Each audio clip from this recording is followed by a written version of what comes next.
There's a hush in the room, so I think that means it's time. Good morning, everyone. Thank you all for being here. My name is Julia, and I work in the education department here at Columbia River Maritime Museum. This is our final week of Past to Present 2025, and I'm very excited to introduce someone that I work very closely with, our education director, Katy Menne. So Katy has been the education director at the Maritime Museum since 2022. Prior to relocating to Oregon, she worked at museums in South Carolina and North Carolina.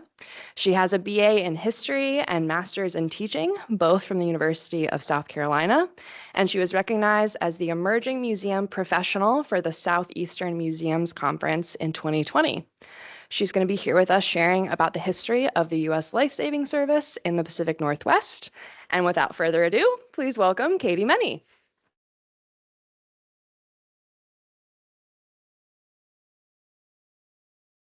Thank you, Julia.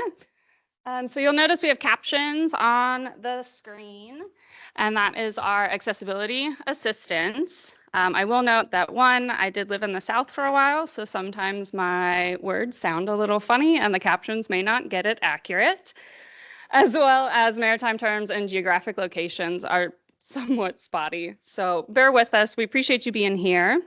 To start off, I wanted to give you kind of just a background of how the life-saving service came to be.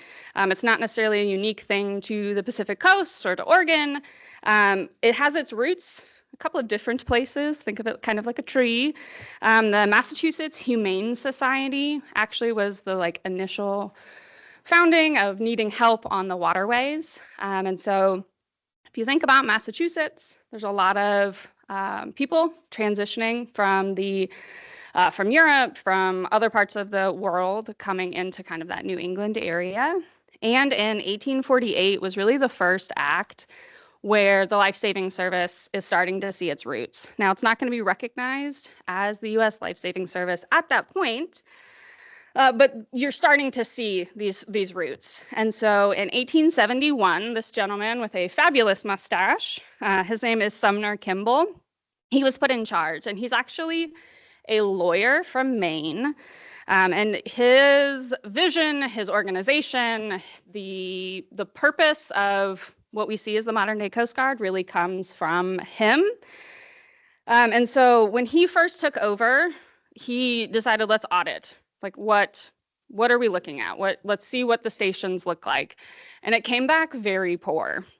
So in the 1840s, it was a lot of nepotism. It was a lot of people being transferred to stations that they knew nothing about the water, which was causing a lot of loss of life, and it was becoming very dangerous. And so in those 1870s timeframe, he was like, okay, we have to do something better.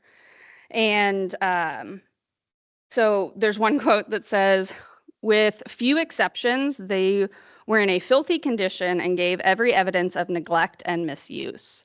So they really did not find good quality for our lifesavers at that point. And so the congressional act that formed the United States Life-Saving Service was 1874.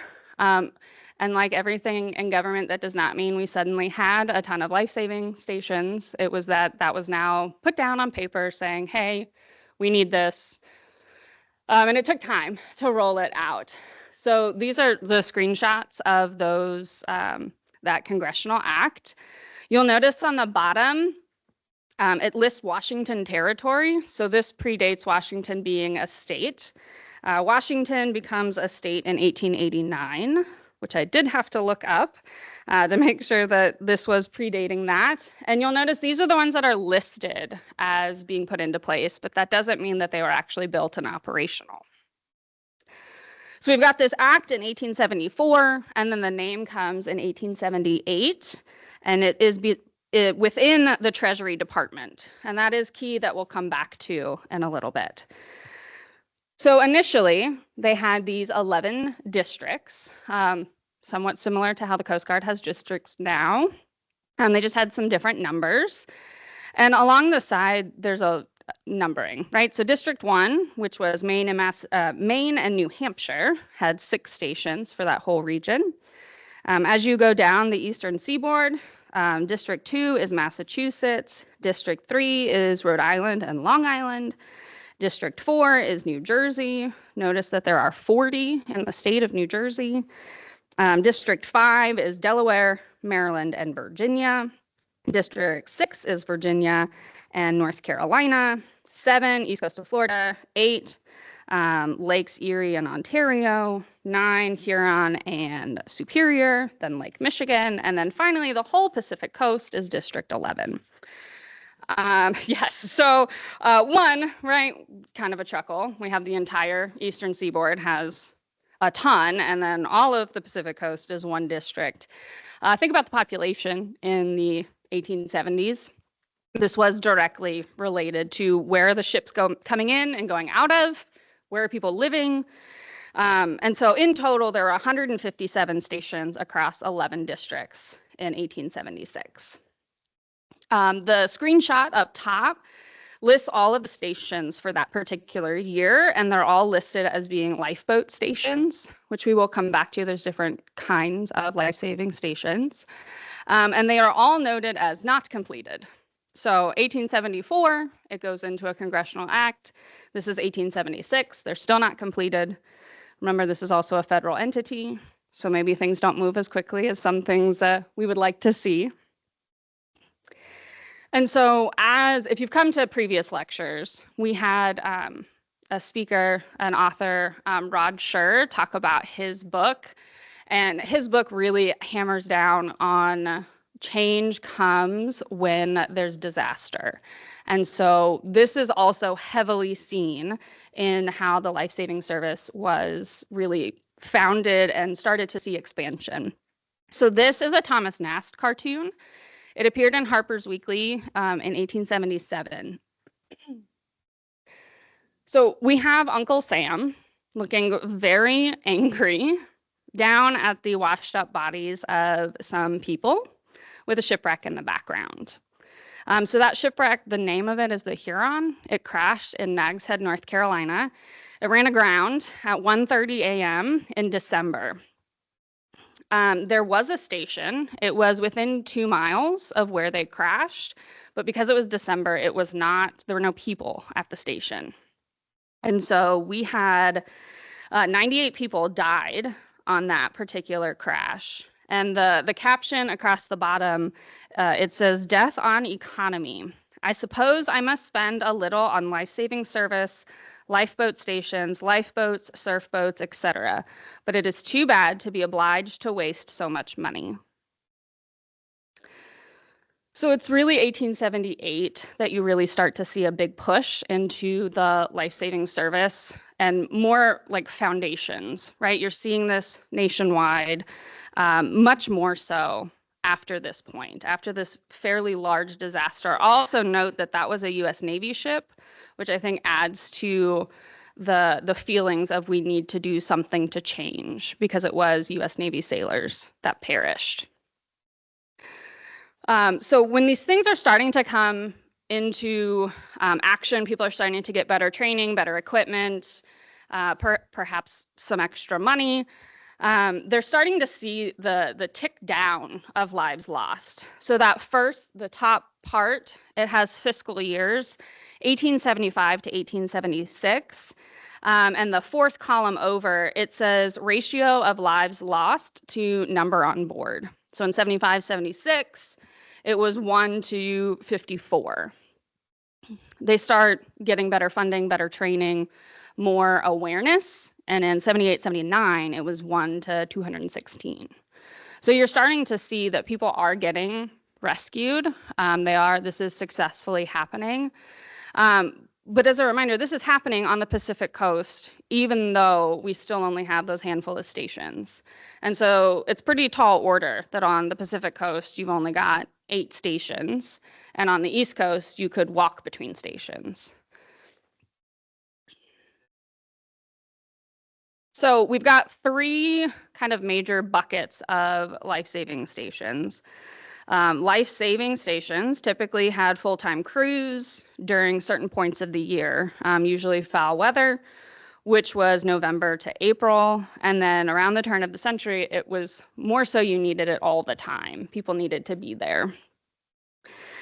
These often were ones that had boats launched straight into the surf, not from a pier and going out. You have lifeboat stations, which remember were all listed for our area, and these were typically located at or near port cities, which will become important when we see some maps in a few minutes. And these, it's noted as they were staffed April to December, which I find fairly interesting. It also notes that these tended to be in the lakes. I didn't find notice of them, like why they were on the Pacific coast specifically, other than those are the ones that were built.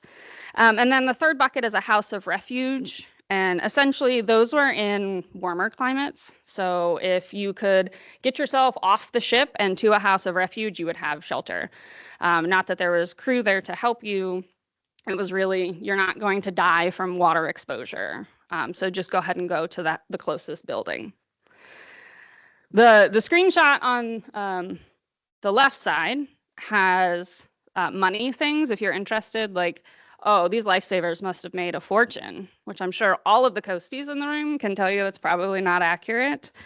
So most of the way down, it says for salary of keepers of life-saving and lifeboat stations, they were $400 a year.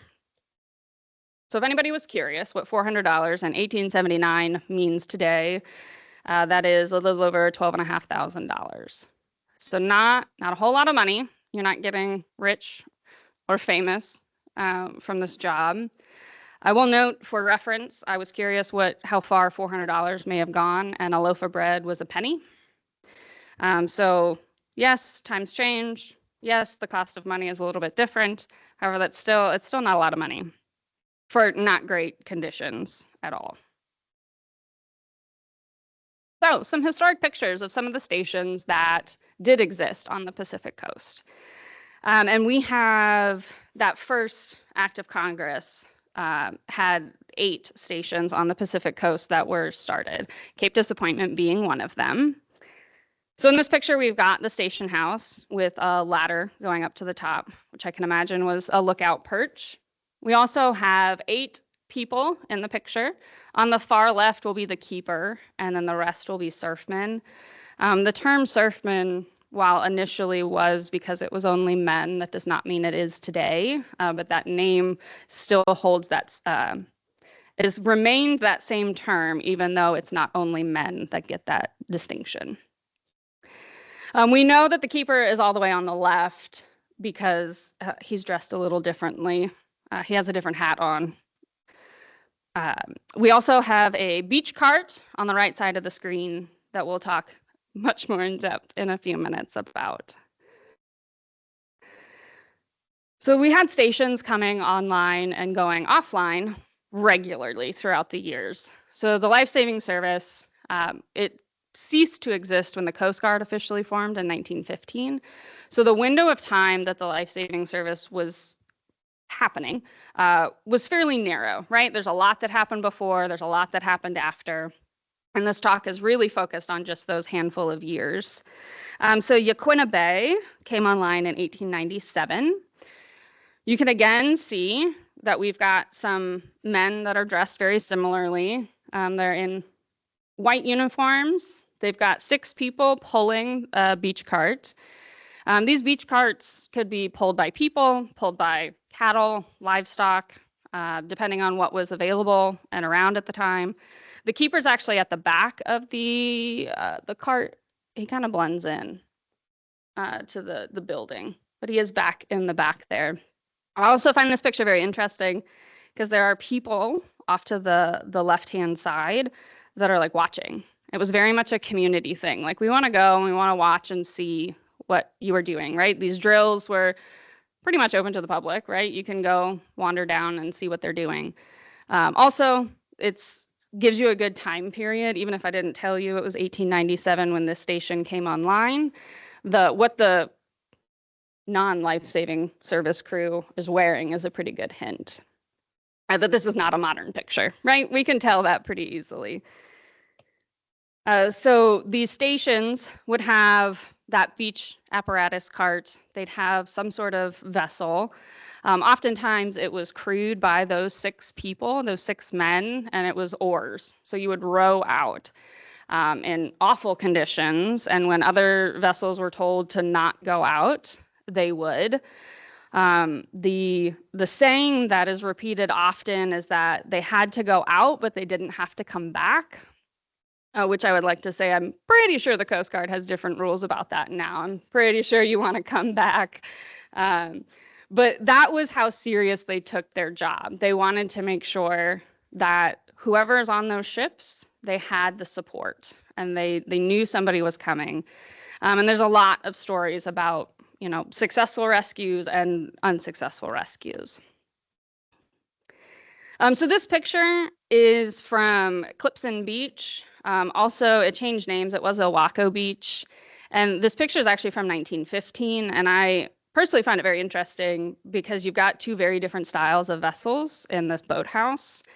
The one on the right being lapstrake, wooden paneling that you would pull with oars.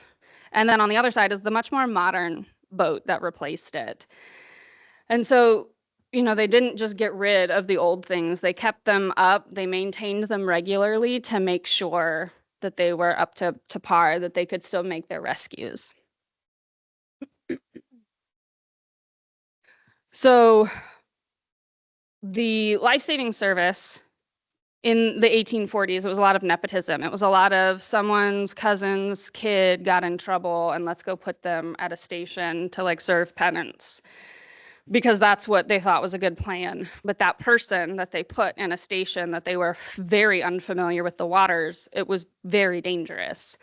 And so the local knowledge is really where they started to see success with rescues, because the people that lived there knew the waters. Very similarly to today, right? If you think about any people that are on the waterways, the experts are who they rely on. So if that's the Columbia River Bar pilots or if that's the Coast Guard, they're the ones that are here that know the water and interact with it regularly. And that's how you're safe on the water, is you have that knowledge. So this is a picture from Neah Bay, Washington. Neah Bay today houses the Macaw Reservation. But these are all Macaw members that made up an entire life-saving service. It is way on the tip of the Olympic Peninsula. It's right before you hook around to come down into Puget Sound.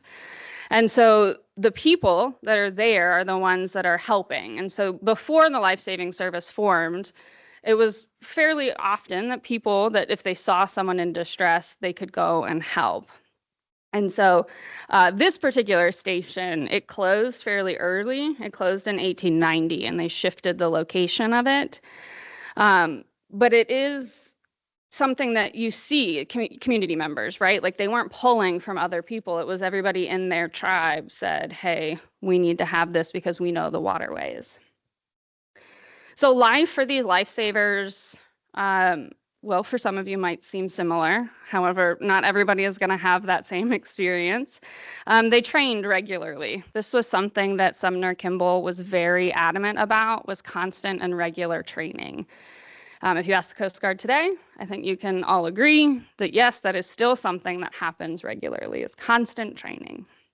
So on Mondays and Thursdays, you got beach apparatus drill, which is what these gentlemen are starting to do. I love this picture because they're in motion, right? Almost everybody's blurry in this picture, and it's great because they're doing the work, and somebody thought, well, let's take a picture. So these men are pulling the cart, and this cart is going to be full of all the things they need for the breeches buoy drill.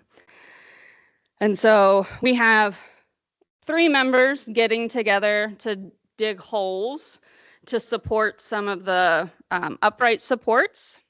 And we have a Lyle gun here, which is like a very tiny cannon. You have a faking box without any ropes or lines in it at this point.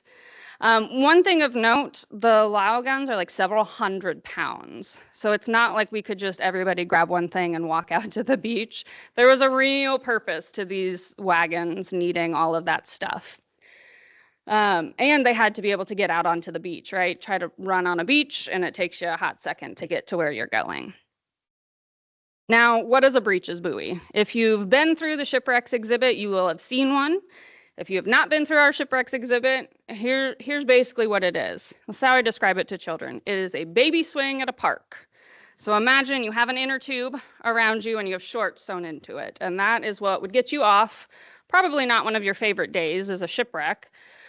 So that Lyle gun, that small cannon, would shoot a projectile with a line attached to it. And then that line would pull out a much heavier line. So you'd throw out one, affix it to the tallest firm structure. So that might be a ship's mast, that might not be a ship's mast. You'd pull out this hawser line and then pull, it's like a pulley system, right? You then send out the breeches buoy and somebody has to climb in it to get off, kind of like a zip line. Which again, probably not great weather, probably not your calmest day ever if you have to escape a shipwreck. I will say that this is the second iteration of how to get people off of ships. They also use rescue cars, which apparently you could fit 11 people in and they would have air for 3 minutes. And I say air for 3 minutes because if you imagine like a metal coffin that is pretty large that you put all the people in and you close the hatch. The purpose was that it could go on in and through the water. So they could just pull it and not have to worry about the people, right? You put 11 people in this. I do not think that would be fun. However, the rescue car, it didn't last very long. It wasn't often seen on the West Coast, but the breeches buoy is seen a lot, not just off of shipwrecks, but also helping get the lighthouse keepers on and off of Tillamook Rock. You see this a lot as well. So those Lao guns, they shoot the line. They can go for about 600 yards. So that's pretty far. This is far from shore. You can shoot the Lao gun off from the beach, from a ship. It kind of extends your reach. So it's not just having to have people manually row you out. Here's a great picture of it in use. I think this guy has got to be so uncomfortable. But you see, they're training, right? So every Monday, every Thursday, we got to make sure this thing still works. We can do it in a timely fashion. And seriously, just constant repetition of training. Tuesdays, oh, sorry. So the two Lao guns on the left side of the screen are actually at the school. They're in your entrance lobby way. David Lyle, who's the other man in the fabulous mustache, he was an Army ordnance specialist. And so in 1878, the Lao gun came online. It was a thing that they needed, the life-saving service needed. And so it was produced through World War II. So you'll see many different kind of styles of the Lao gun. And the National Park Service said that estimated that by 1906, so 1878 to 1906, the gun was responsible for saving approximately 4,500 lives. So this really was a key piece of equipment that helped the lifesavers perform their job better. And then if you do go into shipwrecks, this is the one we have. And you've got the projectile in front of it, and you have the faking box in the back with the line in it. The line is put in a certain fashion so that when the projectile is shot, it comes out of that box without getting snagged on anything. So it is really beautiful just to stand there and look at it, but it serves a purpose. So it is zigzagged back and forth very nicely. So on Tuesdays were boat drills. This is the interior of the Umpqua boat room. Circa 1910. It's fairly rare that there's a picture inside the boat room.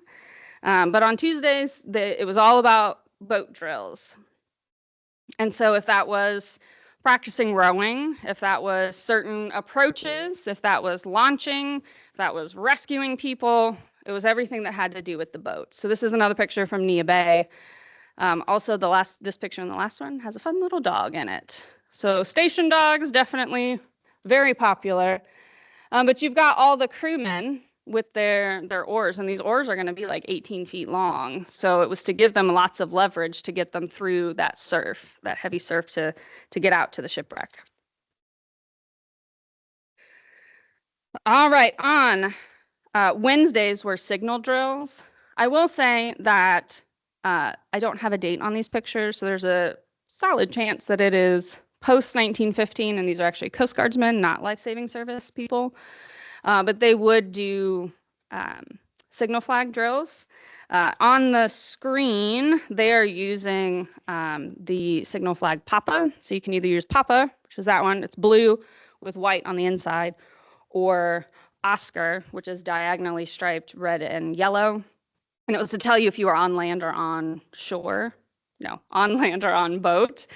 So you knew how you were communicating with each other. Gave you a tip there. So they would practice those signals on Wednesday. So then remember Thursday, you're back to the beach apparatus drill and the breeches buoy. And then Friday, I love this for my alliteration. It was First Aid Friday. And these are the instructions in the annual report of 1894. And actually, they appeared in several of the annual reports. But this is, it says the surfmen were trained in, quote, restoring the apparently drowned, which I just find really great that that's the phrasing of it. And so for anyone who is perhaps CPR certified, if you go back and read the instructions from 1894, it is quite comical on how they phrase to do things and what they tell you to do. But if you can imagine, if you're rescuing shipwreck victims, if you're rescuing people that are coming out of the ocean, I am sure they had to do a lot of first aid. So these pictures are phenomenal. I love that they kept their hats on and everything. They are fancy today. So Saturday was station maintenance and chores. So especially when I talk to kids about what it was like perhaps at these stations, it was like, yeah, they had to do chores too. They had to clean up, they had to do gardening, they had to sweep. All the same things that people have to do today. This picture, their sweatshirts actually say Point Adams, even though the picture's at Station Cape Disappointment. The keeper being in the center, standing. He's got a lot of buttons. He has the fancy hat. That means that he is the most important. And then the rest of the guys look fairly similar. Now, these surfmen, they would have been numbered 1 to 8, sometimes 1 to 9, sometimes 1 to 6 or 7. And it was directly in relation to how experienced they were. So if you were surfman number 1, you had the most experience. If you were the last number, whatever that last number was, that was you were newest. For other places, remember this is the demographics of the station are often going to be the demographics of where the station is. So other parts of the country that perhaps are more diverse than the Pacific Coast or the Pacific Northwest, that means that if an African American or an Indigenous person were part of the station, they would have been that last number. They would not have been able to advance beyond that last number. And then Sunday was their free time. This is one of my favorite pictures that I came across when I was out at Station Cape Disappointment. I love it. I can only imagine some of the mischief that these guys could have gotten into out there. Because Cape Disappointment, even today, kind of far away from bigger cities. It was even more so in the 18 and early 1900s. And so these men, they had to live there. And then on Sundays, it was you could go and have free time, but you had to be within earshot of the station. So if they set off an alarm, they said, hey, we need people to come back. You've got to be able to get back to the station pretty quickly. So we're going to look at a few maps. I really love maps and charts, as the education department in this museum knows very well. I was curious, okay, where are these stations? Reading a list of places on a piece of paper is harder for me to really visualize. So one, Nome, Alaska was added in 1905, and it is like way out there. So unfortunately, it skews my map for you. But the purple are going to be Washington State, the green are going to be Oregon, and then the blue is going to be California. So remember at the beginning, I said that we had a lot of lifeboat stations, and even though they were listed as being mostly by the lakes, they were by port cities. And so if you notice, where the locations are, they are still fairly close to or at the entrances of river systems to get into the inland. So the center one being the green one in Oregon, you've got Point Adams all the way at the top. Tillamook Bay was added. We've got Yaquina Bay. We have Coos Bay. And so as you go down, a lot of these are still in places that have Coast Guard stations. California, really, they're fairly segmented to the San Francisco area. And then that poor Juanilla Bay that closed fairly early was way kind of away from people. But if you're also thinking they're building these by where population centers are, that also helps you see, okay, where were the population centers? It was San Francisco, it was the Columbia River, were the major places. So the surfman check is one thing that has kind of lived on in the modern day Coast Guard. Now, I will say on the East Coast, stations were fairly close or much closer that you could walk between stations and the surfmen could change and stop their checks to prove that they were doing their job and making their rounds. The Pacific Coast, we end in 1950 with 279 total stations, but we still only have like 19 on the West Coast when the Coast Guard officially takes over, or forms and takes over. And so while the process of swapping surfman checks is not the same on the West Coast, it is something that has been very much latched onto. So the next couple of pictures are from the school. And the emblem at the top is an actual check. And I will say, I was given one by one of the stations in New Jersey, so I brought it. Don't take it, it's mine. I really like it, but you're welcome to look at it. So that surfman check, it lists U.S. Life-Saving Service, the district, right? So the Pacific Coast has been District 11, 12, and 13, depending on what year. It then says station number, so all of these stations were numbered, and then surfman number, and that is again the 1 through 6, 7, 8, or 9, depending on time of year and what station it was. So the plaque says the surfman check. In 1871, the U.S. Life-Saving Service was formed to rescue those in peril upon the sea. To serve that mission, stations were built along dangerous stretches of coastline and staffed with lifesavers who specialized in high seas and surf rescue. The surfmen at each station were assigned number 1 through 9, corresponding to their position on the boat. In addition to practicing daily drills on the boats and with the life-saving equipment, surfmen walked the shoreline in the evenings looking for mariners in distress. The surfmen carried a bronze check engraved with their district station and surfman number as they made their nightly beach patrols. These checks were exchanged with surfmen from neighboring stations to prove the patrols had been completed. However, with the introduction of watch standing clocks in the early 1920s, there was no longer a need for surfman checks, and the practice ended. In 2004, the surfman check was restored to recognize the exceptional training completed to attain surfman certification, thus forging a chain to connect the best of our past with the present and the future. Starting with number 135, the elite Coast Guardsmen known as surfmen have been issued individually numbered checks attesting to their certification. This is the Master Board of Surfman Checks. So there's a register out at the school that will list all of the surfmen that have gotten their surfman checks. However, the first 2 pages, for me as a historian, are very interesting. Surfman number 1 is dedicated to the men and women who, from the shores of our nation, rendered aid to those in peril upon the sea. And then 2 through 45 are years that everybody in that year gets the same number. And then from there, they start individually numbering. And I will say that for a portion of the time, this went away and then it has come back. And I can tell you there are many more people in this room that can answer those questions better than I can as to the intricacies of the surfman check.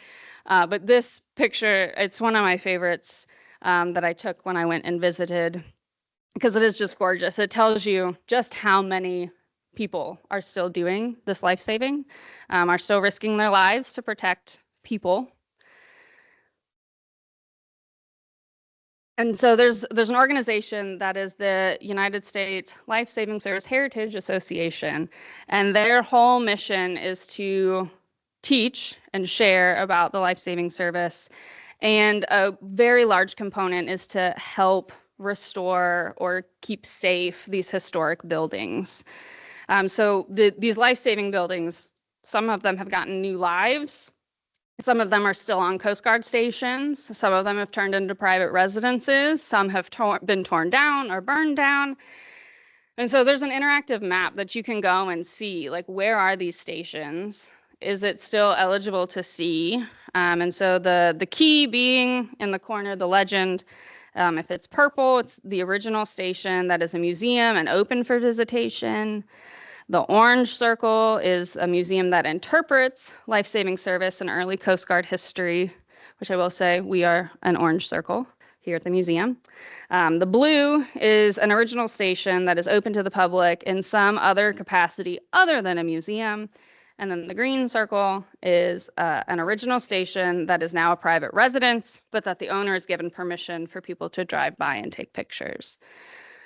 So you will still see that highly concentrated number of these circles are from the Great Lakes and east, very few along the Gulf Coast. In fact, that Gulf Coast never sees more than 8 stations on that whole Gulf Coast and Western Florida. Okay, and I'm going to pause there for questions. We will, so Miss Julie is going to bring a microphone around so that we can all hear the questions. That also helps our captions to pick it up just in case the microphone is tough, and it helps our recording. But yes, this friend in the front. So you go back one, and so where is the blue one here in Astoria?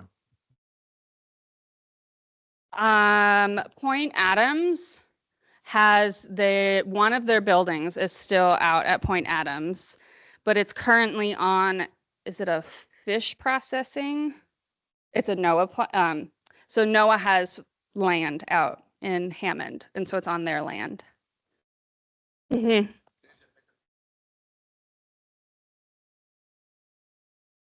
Microphone, Julia. Sorry. My gosh, 5 weeks in, what have I done? There is a sign right in front of what is currently the NOAA station. If you drive down like one of the main roads in Hammond, it will talk to you about the history of that particular life-saving station, and actually has some of the photos that Katie used in the presentation. Not Let off me the top of Google my it. Once head. we wrap, I'll Google it and see what I can find. Yeah. Yeah. If you have a question, you do have to raise your hand, so Miss Julia can bring you the microphone. I've been told the mouth of the Columbia is one of the most dangerous locations to work. Is that the truth? What's the most dangerous place in the country? I would say that the Columbia River Bar is incredibly dangerous. However, I am not the ones that work on the Columbia River Bar. So by a nodding of heads or shaking of heads, how do our coasties in the room feel? Yeah, we got some heads nodding. We got some heads nodding. I would say, yes, it is very dangerous. So a number of the friends here today are from the National Motor Lifeboat School at Cape Disappointment. So they are training, they're in school to do some of the things that the Coast Guard absorbed from the life-saving service. So they can absolutely talk much more confidently about that.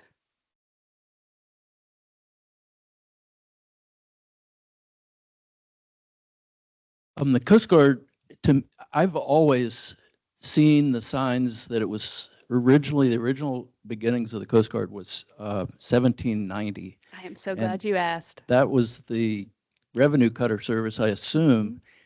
Yeah, if you could fill in For sure. that 100 years for us. Thank you. Why don't you sum up 100 years for you? Yeah, so on Coast Guard items, they do put 1790. That was the forming of the Revenue Cutter Service. The Revenue Cutter Service and the Life Saving Service merged in 1915, and that is what formed officially the U.S. Coast Guard.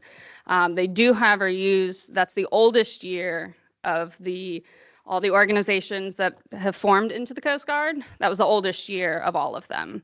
So the Life Saving Service was added, the Lighthouse Service, the Steamboat Inspection Service. There's a whole slew of smaller government agencies that the Coast Guard has like kind of parent organization taken.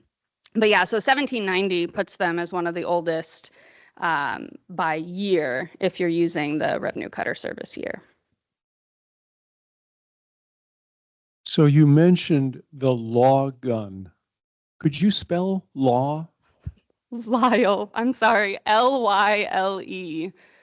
Lyle. Named after the David gentleman? Lyle Okay, thank you. was the Army person. Yes, I apologize. That's one word I jumble.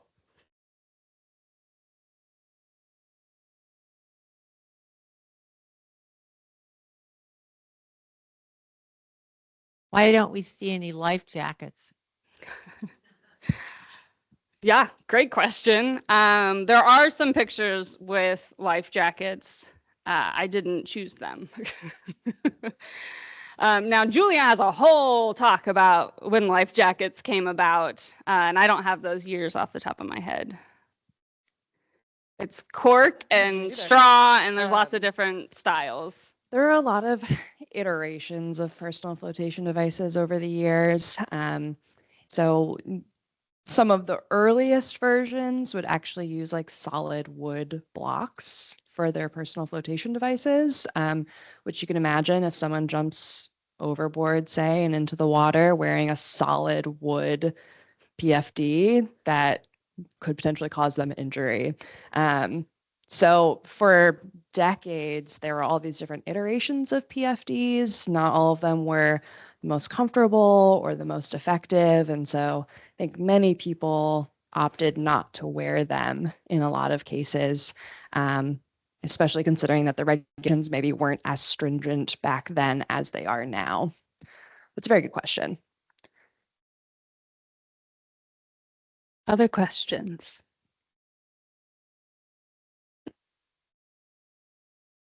Yes, Bruce. Do we have any National Motor Lifeboat School instructors with us, or are they all students? I just wasn't able to see anybody. I was Instructors? told that instructors were also coming. If there is an instructor here, I was wondering if there's an instructor who would maybe take a few minutes just to describe the challenges of the Columbia River Bar and how you train our students to become surfmen. I think Volunteers? you got voted on that one, sorry.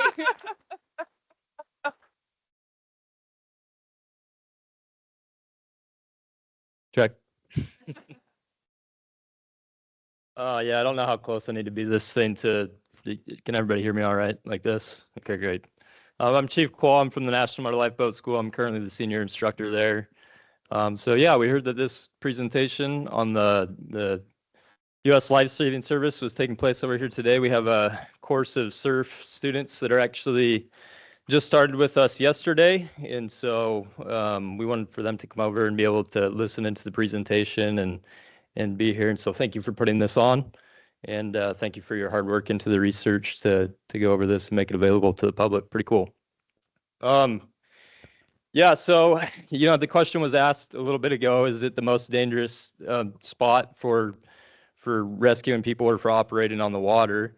It's hard to put a like real maybe tier as to where the most hazardous spot, you know, in the world or in the country or anywhere else is for operating and performing rescues on the water. But I would say that the Columbia River is certainly, you know, somewhere near the top of that list, however you would generate it.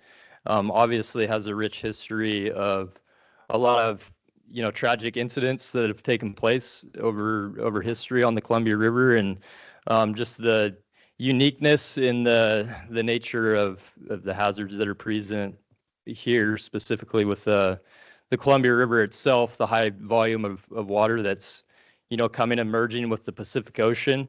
So you have, thousands of miles of river and millions of cubic gallons of water that are coming in. It's two extreme forces that are coming together, merging there, and obviously creates a very hazardous environment. So very difficult to train in, to perform operations, and creates a lot of hazard for the mariners and all the professionals and recreationalists in the area that come and enjoy these waters or have to use them for their daily lives. But that's why the Coast Guard's here. That's why we use it as our primary, training ground for the lifeboat community, for the students that are coming through, is because of all the places in the nation that that we could choose from. We wanted to choose one of the most most challenging for the students to be able to come and test their skills and to be able to improve themselves and work towards their ability to handle themselves in any situation that they might find themselves and their crews in a lifeboat. So yeah, obviously it's really dependent on the time of the year, the seasonal conditions, and the volume of flow of the water and everything else. But throughout the broader part of the year, you're going to have on average challenging conditions here on the Columbia River and hazardous conditions. Even on the nicest days, it can be hazardous in its own ways, but you get some really, really extreme days out there as well, where you're not going to find conditions quite like you do here in most other places throughout the country or on the coastal waterways. So that's all I have. Thank you.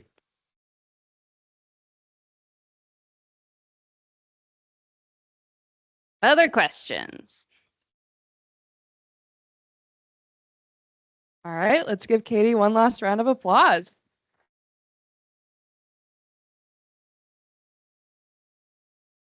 I will say that I anticipated very specific year questions. So on the screen are the Pacific Coast stations and what years there were changes. So even though the stations were from 76 to 1915, these are the ones where like they were adding or subtracting. I know it's very small. You're welcome to take a picture. Also up here is the my full spreadsheet of all the districts, when they changed, how many stations in each district, as well as the surf check and my business cards if you have further questions. And before you all head out today, I just wanted to make you aware of 3 upcoming programs we have for March. So on Friday, March 7th, we're going to be hosting Artifacts, recreating the museum's collection in the museum galleries. It's essentially an open art session where folks can come and explore the galleries in a different light. We're also going to be hosting Kara Briggs, who is an Indigenous poet based in the Seattle area. She's going to be sharing her poetry, Rivers in My Veins, on Tuesday, March 11th. It's exactly a month from today at 11 o'clock in this space. And then lastly, we're going to be hosting a documentary screening on Saturday, March 22nd, the Columbia River Canoe Project. And we'll watch the documentary and then have a Q&A with the director of that afterwards. So there are tickets available for that on our website if you are interested. One last question. Mouth of the Columbia River was always covered by Cape D and Ilwaco Beach. There was nothing here in Astoria at any time. No, so Point Adams would be the closest. And then Ilwaco Beach switches names to Clipson Beach, which I think is around the Pacific coast, not where Ilwaco actually is. But yes, the mouth of the river was always highly concentrated. We have another question. It's kind of interesting in that Oregon having become a state before Washington, that there wasn't stations here in Astoria as opposed to Washington Territory. Just interesting. Yeah, I would venture a guess that Astoria being so far in the river made it a longer transit to get out to the ocean. Also, these are oftentimes near lighthouses. So if there were like the lighthouse at Cape D has the station right there. But yeah, it is a very interesting observation. Where is the Shoalwater Bay one?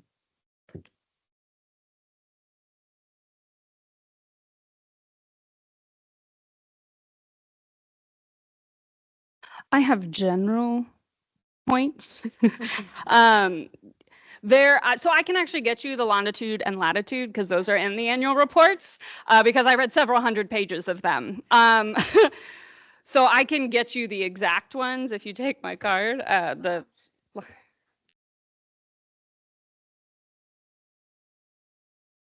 Yeah. Yeah, they're not visually seen like they are on the East Coast. It's in Tokeland, Washington.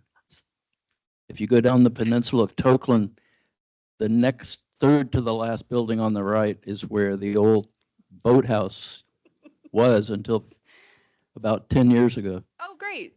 You know exactly where he's talking. Wonderful. Thank you.